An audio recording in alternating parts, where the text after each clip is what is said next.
Hello everyone, কেমন আছেন সবাই? আশা করি নিশ্চয়ই অনেক ভালো আছেন। তো আজকের ভিডিওতে আমরা দেখব কীভাবে হ্যাপি নিউ ইয়ার 2022-এর পোস্টার ডিজাইন করা যায়। আপনি চাইলে এই পোস্টারটা ফেসবুক প্রোফাইলের কভার ফটো বা ফেসবুক পেজের কভার ফটো এমনকি এটা পোস্টার হিসেবে ব্যবহার করতে পারেন। তো পোস্টারটি বানানোর জন্য আমরা মূলত একটা ওয়েবসাইট ব্যবহার করব, যেখানে আপনি মাত্র এক ক্লিকে এই পোস্টারটি এডিট করে নিতে পারবেন। তো বেশি কথা না বলে চলুন ভিডিওটি শুরু করা যাক। আর ভিডিওটি শুরু করার আগে যারা আমার চ্যানেলটি সাবস্ক্রাইব করেন অবশ্যই সাবস্ক্রাইব করে দেবেন, পাশে থাকা বেল আইকনটি অন করে দেবেন। তো চলুন ভিডিও শুরু করা যাক। তো প্রথমে আপনার ফোন থেকে যে কোনো একটি ব্রাউজারে চলে যাবেন। আমি গুগল ক্রোম ব্রাউজারটি চয়েস করে নিচ্ছি। তো আমি গুগল ক্রোম ব্রাউজারটি ওপেন করে নিলাম। ওপেন করার পর আপনি সার্চ বারে নর্মালি চলে যাবেন এবং সার্চ বারে আপনি সার্চ করবেন ফটো 360 লিখে, PHOTO360 ফটো 360 লিখে সার্চ করার পরে এরকম একটি ইন্টারফেস আপনার সামনে শো করবে। দেন আপনি এখান থেকে প্রথম ওয়েবসাইটে ক্লিক করবেন। ক্লিক করার পর আপনি এখানে অনেকগুলো টেমপ্লেট দেখতে পাবেন। তো আপনি স্ক্রল করবেন নিচের দিকে। যেহেতু আমরা হ্যাপি নিউ ইয়ারের পোস্টার ডিজাইন করবো, তো আমরা ওই টেমপ্লেটটি খুঁজে বের করব।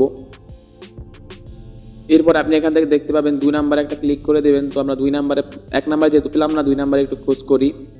এখান থেকে যদি আপনার কোনো টেমপ্লেট পছন্দ হয় তো আপনি সেটা ইউজ করতে পারেন। যেহেতু আমি থাম্বনেইলে যেটা দিয়েছি আমি ওইটাই খোঁজ করে নেব। দেন এখান থেকে আমি 3 নাম্বারে চলে গেলাম এবং 3 নাম্বারে আসার পরে আমি দেখতে পাচ্ছি হ্যাপি নিউ ইয়ারের অনেকগুলো টেমপ্লেট আছে। তো এখান থেকে আমি এই টেমপ্লেটটা চুজ করে নিলাম। এই টেমপ্লেটটা আমি তৈরি করব। এটার উপর একটা ক্লিক করলাম নর্মালি। এটার উপর একটা ক্লিক করার পরে দেন এরকম একটি ইন্টারফেস আসবে। দেন এটা স্ক্রল করে নিচে আসবেন। স্ক্রল করে নিচে আসার পর দেখবেন সিলেক্ট ফটো বলে একটা অপশন আছে। তো সিলেক্ট ফটোতে ক্লিক করবেন। সিলেক্ট ফটোতে আবার একটা ক্লিক করবেন। দেন আপনাকে আপনার গ্যালারিতে নিয়ে যাবে। তো আপনি এখান থেকে একটা ফটো চুজ করে নেবেন। তো আমি একটা ফটো চুজ করে নিচ্ছি, একটু ওয়েট করেন। দেন আমি এই ফটোটা চয়েস করে নিতেছি। আপনি একটা ফটো চয়েস করে নেবেন। এই ফটোটা চয়েস করে নিলাম। এরপর এখানে একটু লোড হবে। লোড নেওয়ার পর এখানে ক্রপ বলে একটা অপশন হবে। তো আপনি চাইলে ফটোটা ক্রপ করে নিতে পারেন আপনার সাইজ অনুযায়ী। তো আমি ক্রপ করে নিচ্ছি। করা হয়ে গেলে আপনি নিচের কর্নারে দেখবেন ক্রপ বলে অপশন আছে, ওই জায়গায় একটা ক্লিক করবেন। দেন এখানে একটু লোড নেবে এবং এখানে আপনি গোতে ক্লিক করবেন। গোতে ক্লিক করার পর ক্রিয়েটিং ইমেজ একটা লেখা আসবে। এটা সম্পূর্ণ ভরাটা পর্যন্ত একটু অপেক্ষা করি।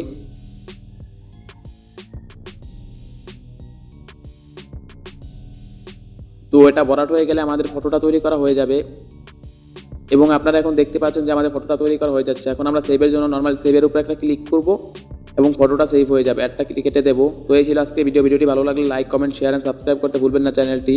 ধন্যবাদ সবাইকে। দেখা হয় পরবর্তী কোনো ভিডিওতে। ততদিন ভালো থাকবেন, সুস্থ থাকবেন। আল্লাহ হাফেজ।